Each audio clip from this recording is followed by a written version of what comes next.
Bismillahirrahmanirrahim. Assalamualaikum. Bertemu lagi dengan sendiri atau diantarin. Semoga kita baik-baik saja dan semoga kita masuk surga. Amin. Sekarang masuk ke video. Ahmed Al-Mousa. Tentu saja kemungkinan tidak asing di telinga kita terlebih bagi para orang-orang yang pernah mendengarnya. Disebutkan menurut informasi yang beredar bahwa Sayyid Ahmed Al-Mousa adalah seorang santo muslim, pemimpin spiritual, dan pendiri Zawiyah Islam yang berpengaruh di wilayah Su, Maroko.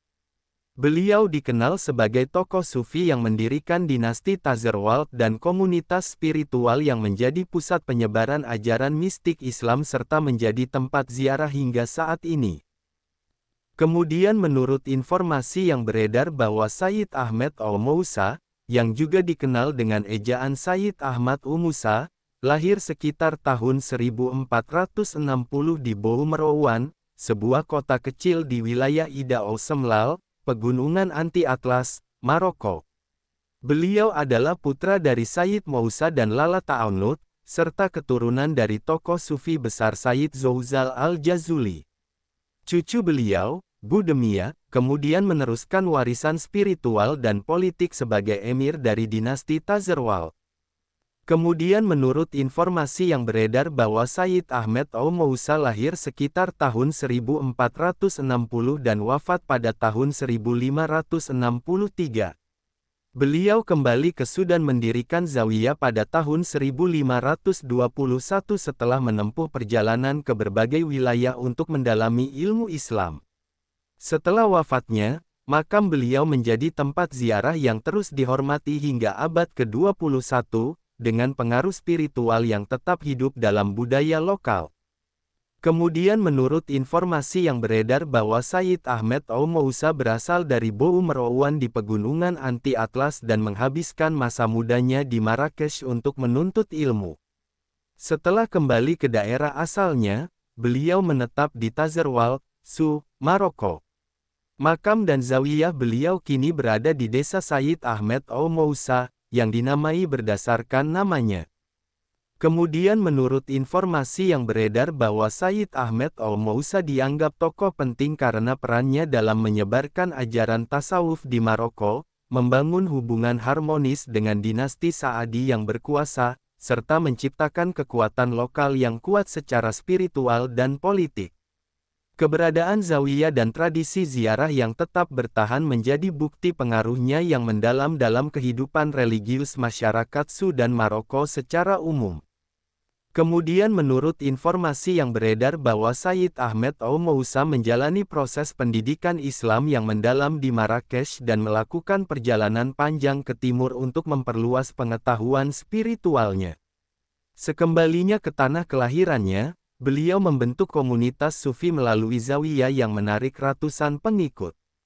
Keberhasilan dalam menjalin relasi dengan penguasa dinasti Saadi memperkuat legitimasi dan otoritasnya sebagai pemimpin spiritual.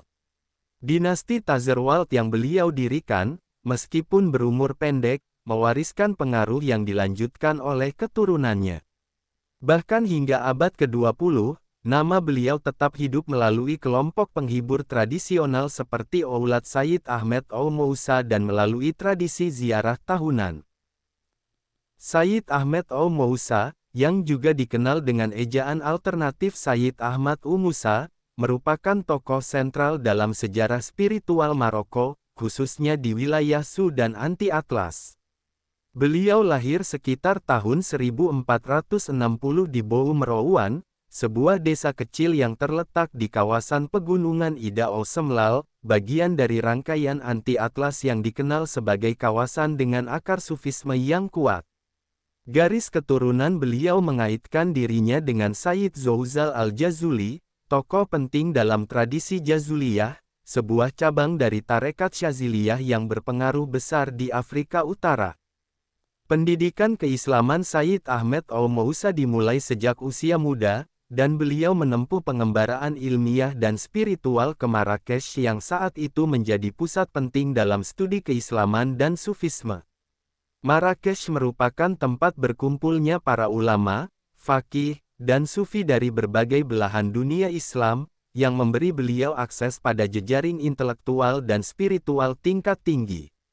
Setelah menyelesaikan pendidikan, beliau melakukan rihlah ilmiah dan spiritual ke wilayah timur, yang diyakini mencakup berbagai wilayah di dunia Islam baik Timur Tengah maupun Afrika Utara untuk memperdalam ilmunya.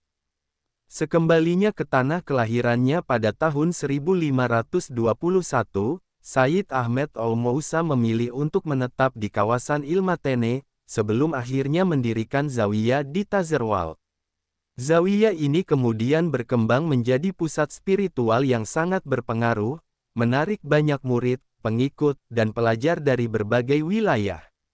Ajaran beliau yang menekankan cinta kasih, kerendahan hati, dan pengabdian kepada Allah dipadukan dengan keteguhan dalam struktur sosial menjadikan Zawiyah bukan hanya sebagai lembaga pendidikan spiritual, tetapi juga sebagai basis kekuasaan lokal yang mandiri secara ekonomi dan politik. Hubungan antara Sayyid Ahmed Al-Mousa dan dinasti Sa'adi merupakan contoh penting bagaimana seorang pemimpin spiritual dapat menjalin relasi simbiosis mutualisme dengan kekuasaan politik. Dinasti Sa'adi, yang saat itu tengah mengkonsolidasikan kekuasaan di Maroko, menghormati kewibawaan spiritual Sayyid Ahmed Al-Mousa. Sebagai imbal balik, Zawiyah Tazerwald diberikan otonomi relatif dan menjadi enklave kekuasaan religius yang diakui secara de facto. Dalam konteks ini, Zawiyah tidak hanya menjadi pusat zikir dan tarikah, tetapi juga pusat produksi, distribusi kekayaan, dan stabilitas sosial. Sayyid Ahmed Al-Mousa dikenal juga memiliki kemampuan diplomasi yang kuat. Beliau mampu menjaga keseimbangan antara semangat asketisme sufistik dan kebutuhan praktis dalam menjaga komunitasnya dari konflik politik. Hal ini memungkinkan Zawiyah Tazerwald menjadi institusi religius yang kuat dan disegani. Bahkan setelah wafatnya pada tahun 1563, pengaruh beliau tidak surut. Makam beliau dibangun di desa yang kini juga menyandang namanya, Sayyid Ahmed Al-Mousa, dan segera berkembang menjadi salah satu tempat ziarah suci di Maroko Selatan. Cucu beliau yang bernama Budemia mewarisi kepemimpinan Zawiyah sekaligus mengembangkan dinasti Tazerwald sebagai entitas politik yang lebih formal. Meski pada akhirnya wilayah ini ditaklukkan oleh dinasti Alawid, warisan spiritual dan budaya dari Sayyid Ahmed Al-Mousa tetap hidup dan menjadi bagian penting dari identitas regional Su dan pegunungan anti-Atlas. Dalam aspek budaya, salah satu fenomena sosial yang paling mencolok adalah munculnya kelompok hiburan tradisional yang dikenal sebagai Aulad Sayyid Ahmed Al-Mousa, yakni kelompok penghibur akrobatik dan sirkus yang melakukan pertunjukan pada berbagai festival dan perayaan. Mereka dianggap sebagai keturunan simbolik atau spiritual dari murid-murid Zawiyah, dan nama Sayyid Ahmed Al-Mousa tetap melekat sebagai patron budaya mereka. Tradisi ziarah tahunan dan pertunjukan budaya ini bahkan sempat dicatat oleh penulis Inggris George Borrow dalam karyanya The Zinchali, menandakan bahwa pengaruh beliau mencapai perhatian internasional pada era kolonial. Secara antropologis, Zawiyah Sayyid Ahmed Al-Mousa adalah bagian dari pola umum di dunia Islam Barat atau Maghrib di mana para wali dan syekh tarekat bukan hanya tokoh spiritual tetapi juga pendiri sistem sosial yang menyatu dengan budaya lokal. Di wilayah seperti Sudan Anti-Atlas, tradisi ziarah, pembangunan marabout atau makam wali dan penghormatan terhadap tokoh sufi menjadi tulang punggung dalam pembentukan identitas komunitas-komunitas Berber Muslim yang menggabungkan Islam Ortodoks dengan praktik-praktik lokal yang bersifat mistik dan simbolik. Dari sudut pandang sosiologi keagamaan, keberadaan Sayyid Ahmed Al-Mousa menunjukkan bagaimana sufisme tidak hanya menjadi jalan spiritual individu, tetapi juga menjadi kekuatan sosial transformatif yang membentuk struktur komunitas, pola kepemimpinan, dan sistem legitimasi politik. Dinasti-dinasti di Maroko seperti Sa'adi dan Alawid sering menjalin hubungan erat dengan zawiyah-zawiyah sufi sebagai sarana memperoleh dukungan moral dan spiritual dari masyarakat luas. Hingga hari ini, makam Sayyid Ahmed Al-Mousa tetap menjadi tempat ziarah aktif dan dihormati, baik oleh para pengikut tarekat maupun masyarakat awam. Zawiyah tersebut juga menjadi simbol kontinuitas spiritual yang melintasi abad, memperlihatkan bagaimana satu tokoh mampu membentuk lintasan sejarah keagamaan, sosial, dan politik yang luas di kawasan Maghrib. Sumber referensi Google Chrome dan ChatGPT.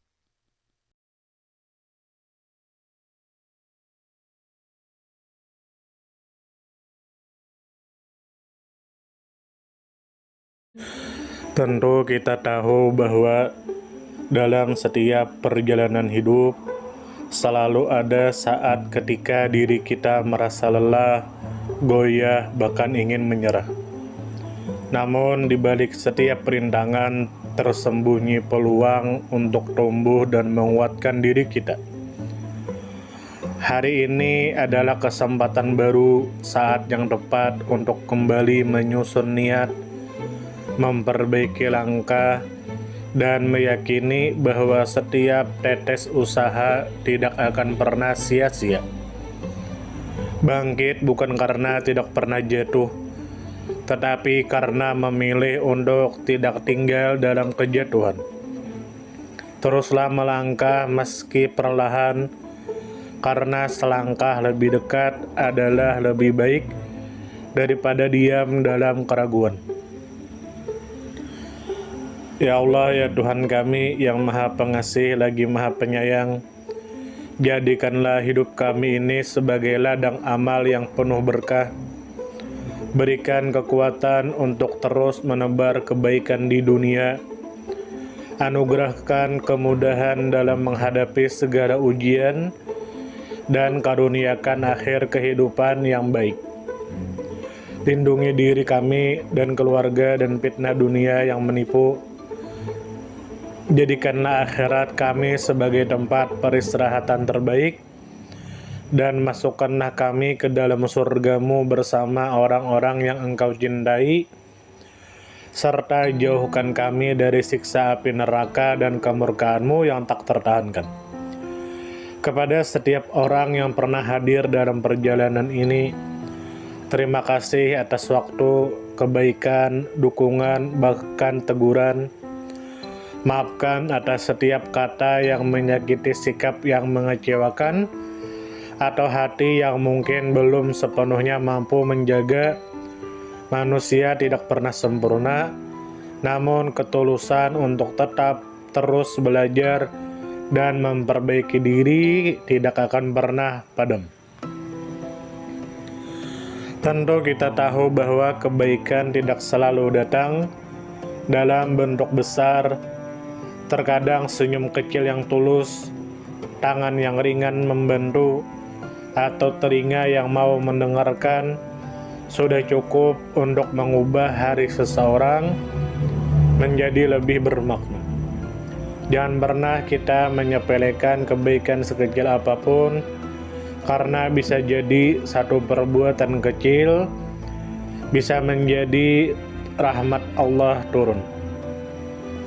Tentu kita tahu menjadi pribadi yang baik bukan berarti tanpa celah, namun menjadi pribadi yang senantiasa sadar dan ingin terus memperbaiki diri.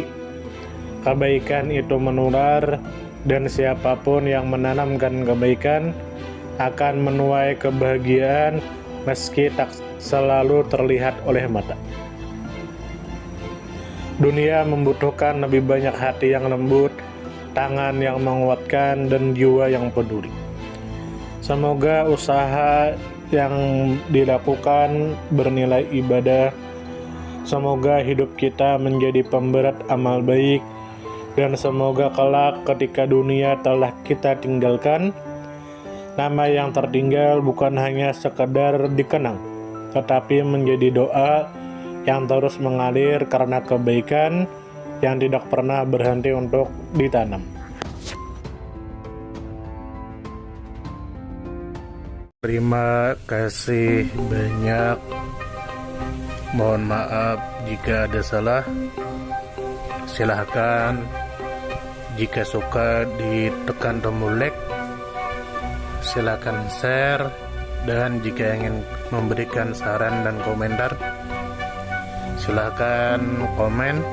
Semoga kita baik-baik saja, semoga kita masuk surga. Wassalamualaikum warahmatullahi wabarakatuh.